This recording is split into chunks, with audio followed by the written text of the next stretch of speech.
Vote কি ডিসেম্বরই হবে নাকি তার আগেই রাস্তায় নামবে রাজনীতি? আমির খসরুর সরাসরি প্রশ্ন, কেন ডিসেম্বর পর্যন্ত অপেক্ষা? সরকার কি আবারও সময় কিনছে? দেশের রাজনৈতিক মঞ্চে ফের উত্তেজনার আভাস।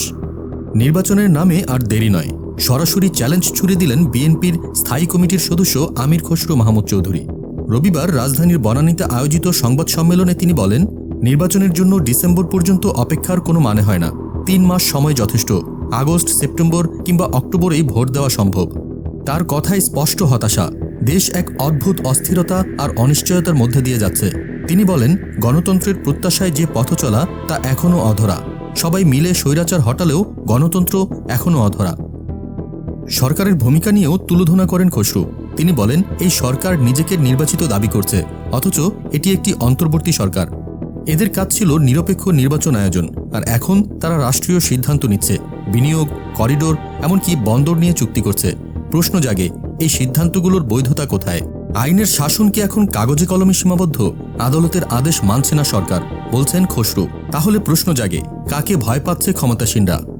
ঢাকা দক্ষিণ সিটির মেয়র ইস্যুতে আদালতের আদেশ না মানা নিয়েও কড়া প্রতিক্রিয়া জানান খসরু। বলেন, রাষ্ট্রীয় প্রতিষ্ঠানগুলো কার স্বার্থে চলছে তা নিয়ে এখন জনগণের মনে প্রশ্ন। সরকার বলছে ঐক্যমত্য হবে, সংস্কার হবে, কিন্তু সেই ঐক্যমত্য কার সঙ্গে? কোথায় সেই আলোচনা?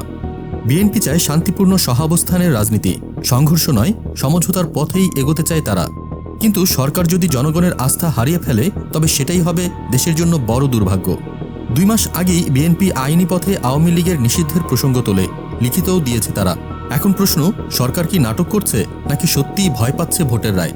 দেশের মানুষ অপেক্ষায়, নির্বাচন হবে, কিন্তু কবে? আগস্ট, অক্টোবর নাকি সেই পুরনো ডিসেম্বর? উত্তরের খোঁজে গোটা জাতি। আপনার কি মনে হয়, ভোট আগেই হওয়া উচিত নাকি সরকার সময় নিয়ে নতুন কৌশল আঁটছে? নিচে কমেন্টে জানান আপনার মতামত।